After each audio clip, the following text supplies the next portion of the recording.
श्री शिवाय नमस्तु भयम। दोस्तों, आप सभी लोग जानते हैं कि 14 सितंबर 2025 यानी रविवार को पड़ रही है आश्विन माह की जीवित पुत्रिका व्रत यानी कि जीतिया का व्रत। तो आपको बता दूं, जीवित पुत्रिका यानी कि जीतिया का व्रत इस साल 2025 में हम रखेंगे 14 सितंबर को। ठीक है, दिन पड़ा है रविवार।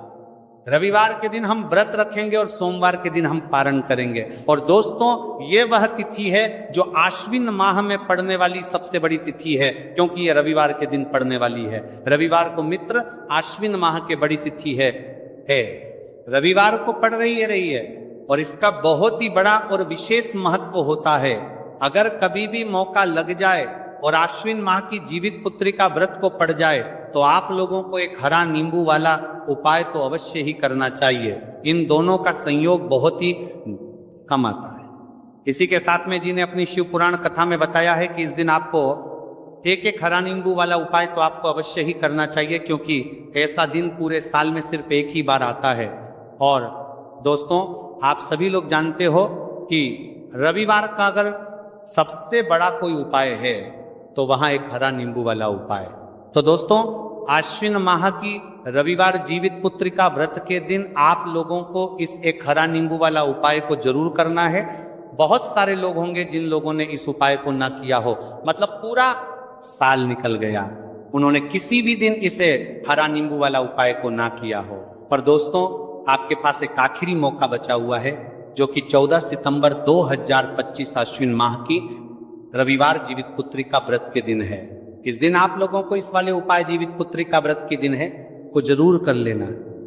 भले ही आपने पूरे महीने भर इस उपाय को ना किया हो, पर अगर आपने इस आश्विन माह के रविवार जीवित पुत्रिका व्रत के दिन अगर इस वाले उपाय को कर लिया तो आपको इस उपाय को करने का वह फल मिलेगा जिसकी आपने कभी कल्पना भी नहीं करी होगी। इसीलिए आप लोग इस वाले उपाय को एक बार जरूर कर लेना है, ताकि आप लोगों के हाथ से यह मौका ना जा सके और आपको इस उपाय को करने का फल मिल सके।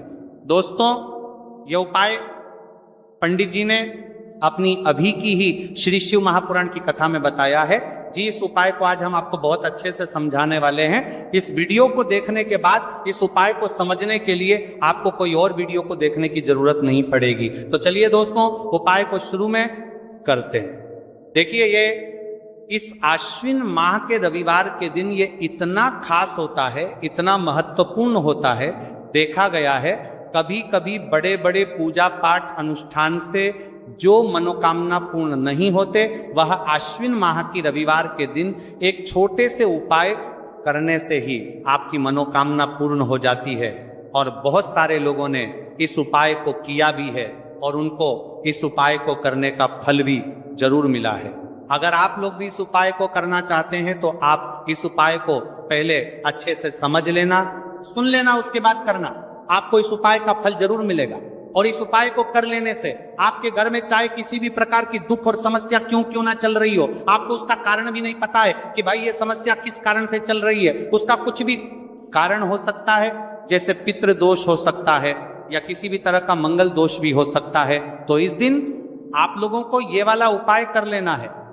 ये एक ऐसा उपाय है जिस उपाय को अगर किसी विशेष दिन पर किया जाए तो भाई उस विशेष दिन का जो है वह तो हमें मिलता ही मिलता है।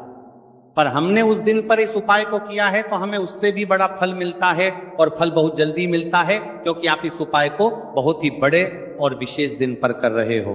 तो चलिए अब उपाय के बारे में बात करते हैं, लेकिन उससे पहले आप लोगों के लिए बात करते हैं तो को ये जानना आवश्यक है कि आखिर ये उपाय किस समय करना है, किसको करना है और कैसे करना है। तो चलिए हम आगे आपको वीडियो में एक एक करके बता देते हैं। लेकिन उससे पहले अगर आप लोग हमारे चैनल पर पहली बार आए हैं या फिर मेरी आवाज आज पहली बार सुन रहे हैं, और इस वीडियो को लाइक करके कमेंट बॉक्स में श्री शिवाय नमस्तु भय ओम नमः शिवाय जरूर टाइप कर देना।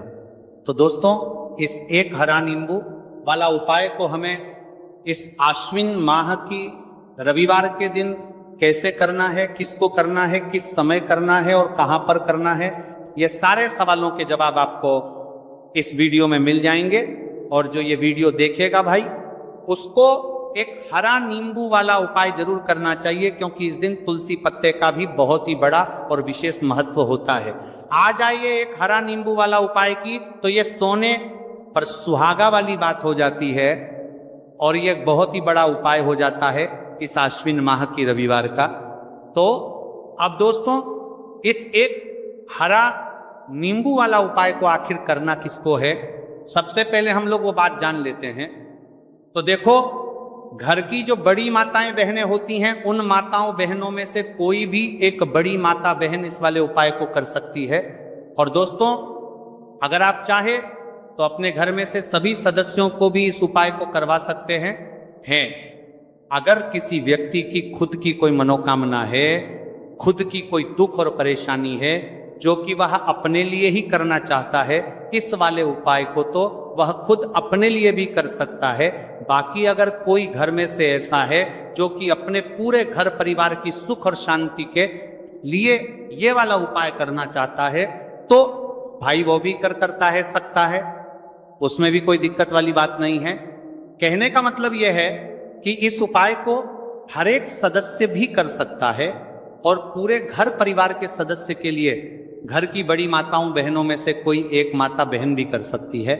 माताएं बहनें अगर घर में उपस्थित ना हो या वह ये वाला उपाय ना कर पा रही हो, तो फिर घर का कोई बड़ा सदस्य भी इस एक हरा नींबू वाला उपाय को कर सकता है, चाहे फिर वो पुरुष ही क्यों ना हो, उसमें कोई भी दिक्कत वाली बात नहीं है। उसके बाद में दोस्त, और जो अगला प्रश्न निकल कर आता है वो ये आता है इस उपाय को लेकर कि आखिर इस उपाय को हमें किस समय करना है, सुबह के समय करना है कि शाम के समय करना है। तो देखो, इस वाले उपाय को आप लोग सुबह के समय भी कर सकते हो और शाम के समय प्रदोष काल में भी कर सकते हो।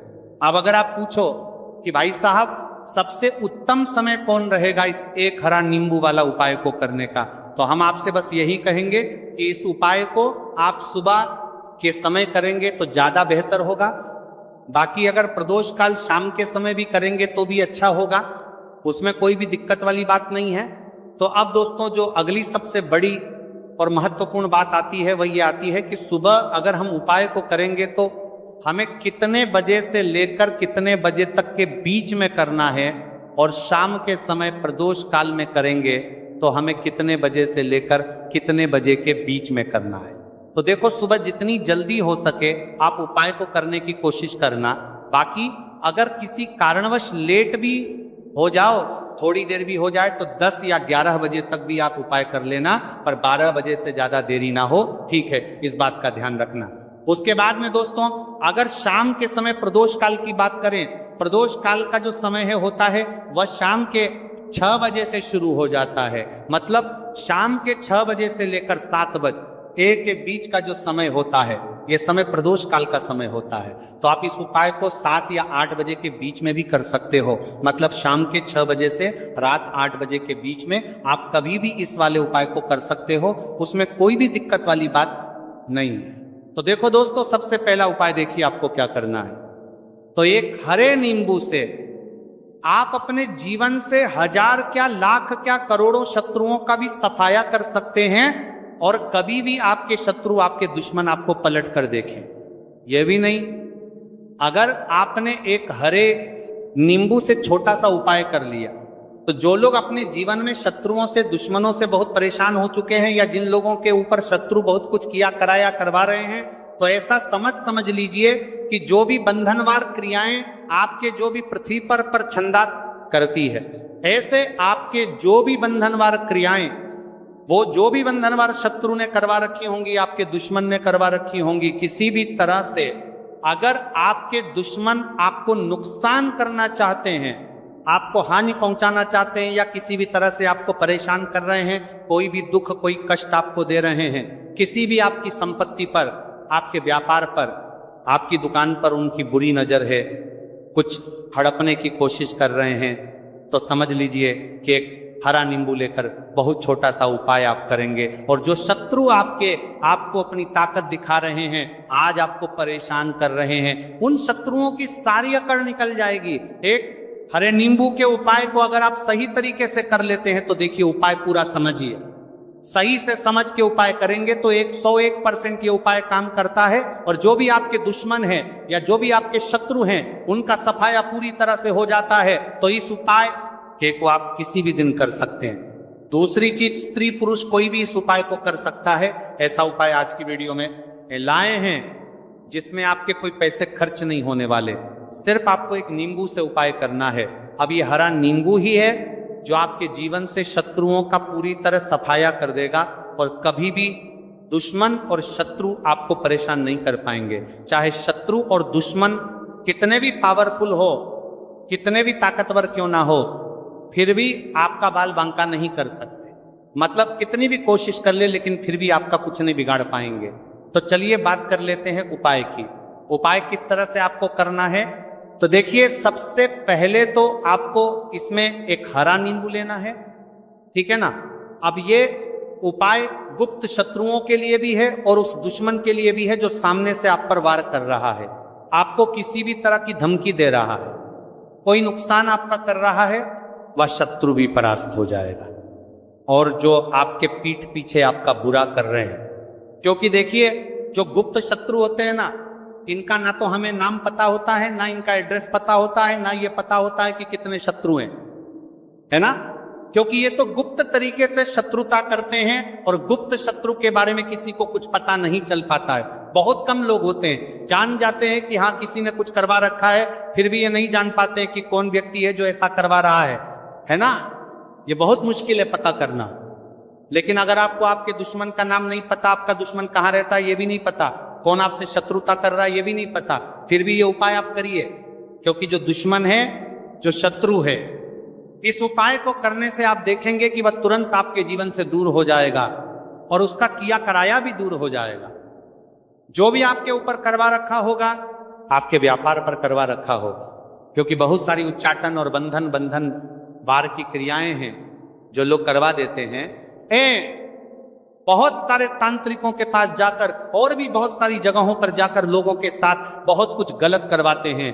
लेकिन आप विश्वास मानिएगा, इस उपाय को करने से जितनी भी क्रियाएं हैं ऐसी वह सब कट जाती हैं। और इस उपाय को करने से घर बैठे आपके शत्रु जो हैं वो दूर हो जाते हैं। मतलब कहीं जाने की आपको आवश्यकता नहीं पड़ती है। तो चलिए बात कर लेते हैं उपाय की। देखिए, इसमें एक हरा नींबू आपको लेना है। नींबू बिल्कुल दाग दगीला ना हो। आपने देखा होगा कि कभी कभी नींबू के ऊपर छोटा छोटा दाग है ना आ जाता है, या नींबू थोड़ा सा खराब होता है। लेकिन आप कभी भी उपाय के लिए खराब नींबू ना लें, एकदम साफ सुथरा सा नींबू आपको लेना है। और एक पीला नींबू भी आता है, पीला नींबू बिल्कुल आपको इस उपाय में नहीं लेना है। लेना हरे रंग का ही नींबू है, ग्रीन कलर का। इसी के साथ आपको एक काले रंग का पेन लेना है, काले रंग का कलम आपको लेना है। कलम कोई सा भी आप ले सकते हैं, कोई भी पेन ले सकते हैं, स्केच ले सकते हैं, मार्कर ले सकते हैं, ठीक है ना। कोई भी पेन आप ले लीजिए। अब आपको क्या करना है, ये दोनों चीजें लेकर अपने घर में एकांत में बैठ जाना है, जहां इस उपाय को करते समय आपको कोई रोके टोके ना है, ना ऐसी जगह पर करेंगे। चाहे कमरा है आपके घर में ऐसा, या कोई भी गैलरी बरामदा, जहां इस उपाय को आप करें और आपको कोई रोके टटोके ना। भले ही उपाय के बारे में सबको पता है आपके घर में, फिर भी उस समय कोई आपको डिस्टर्ब ना करे, है ना। इस तरीके से आपको उपाय करना है। तो देखिए, सबसे पहले नींबू आपने क्या करना है, नींबू पकड़ना है हाथ में और काले रंग के पेन से इस नींबू के ऊपर अपने दुश्मन का, अपने शत्रु का नाम लिख देना है। अब बहुत सारे लोग कहेंगे कि हमें तो ऐसे ऐसे शत्रु हैं हमारे जीवन में जो गुप्त हैं, जिनको हम जानते भी नहीं, उनका नाम कैसे लिखेंगे। तो देखिए, अगर शत्रु का नाम नहीं जानते, ये भी नहीं जानते कि कितने शत्रु हैं, तो केवल आप उस नींबू पर शत्रु लिख दे। देखिए, जब आप केवल शत्रु लिखते हैं ना, इससे आपके सारे दुश्मन, सारे शत्रु ही परास्त हो जाते हैं, सभी के सभी का सफाया हो जाता है। तो नींबू के ऊपर केवल शत्रु लिखेंगे और फिर इसे आपको काले रंग के कपड़े में रख देना है। शत्रु लिखने के बाद या शत्रु का नाम लिखने के बाद काले कपड़े में रख देना है और 3 बार आपको बोलना है, मेरा शत्रु परास्त हो, मेरा शत्रु परास्त हो, मेरा शत्रु परास्त हो। इसके बाद आपको क्या करना है, काले कपड़े में इस नींबू को रख के इसे बांध लेंगे, परतालू पोटली टाइप की बना लेंगे और जहां कहीं भी आपको थोड़ी सी मिट्टी दिख जाए आपके घर के बाहर, कहीं भी आपको लगे कि हाँ यहाँ कच्ची मिट्टी है, यहाँ खुदाई हो सकती है, वहां छोटा सा गड्ढा कर लें। घर से कोई चीज लेकर जाएं और उस गड्ढे में इस नींबू को आपको रख देना है और मिट्टी अच्छे से ढक देंगे कि नींबू बिल्कुल दिखे ना।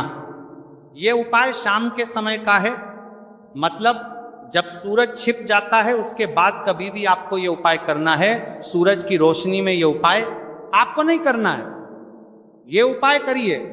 और जब आप इस नींबू को पूरा ढक देंगे अपने घर चले आइए और कुछ भी आपको नहीं करना है, पीछे पलट कर नहीं देखना है।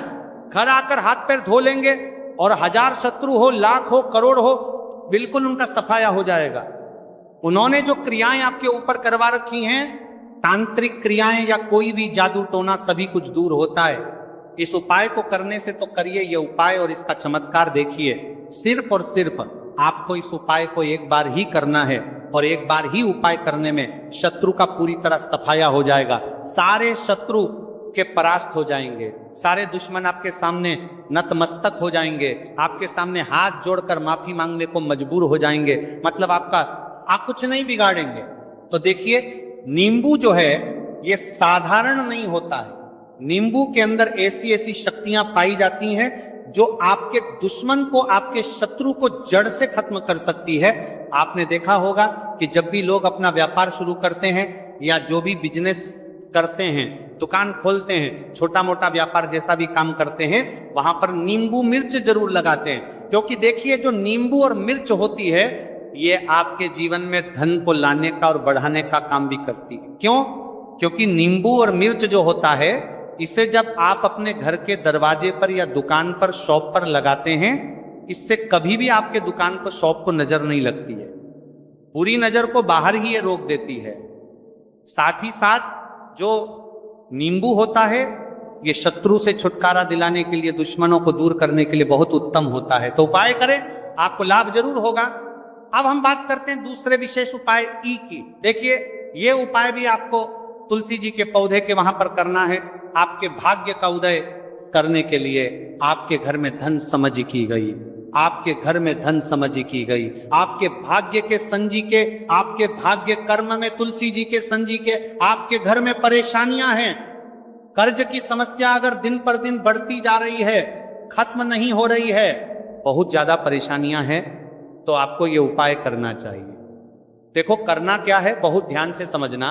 आपको मात्र तांबे के पात्र के अंदर जल लेना है, उस जल के अंदर 1 चुटकी आपको हल्दी मिला देनी है, ठीक है, और साथ में लेना है एक कमलगट्टा। ये केवल उपाय रविवार चैत्र नवरात्रि के दिन करना। अगर आपको ऐसा लगता है कि आपके जीवन में अष्टलक्ष्मी का वास नहीं है, भाग्य का साथ आपको नहीं मिल पा रहा है, तो आप ये उपाय रविवार के दिन कर सकते हैं, रविवार के दिन भी कर सकते हैं, ठीक है। रविवार और रविवार दोनों दिन आप ये उपाय कर सकते हैं। देखो करना क्या है, इस टाइम के पात्र के अंदर हल्दी डाली और एक कमल गट्टा डाला।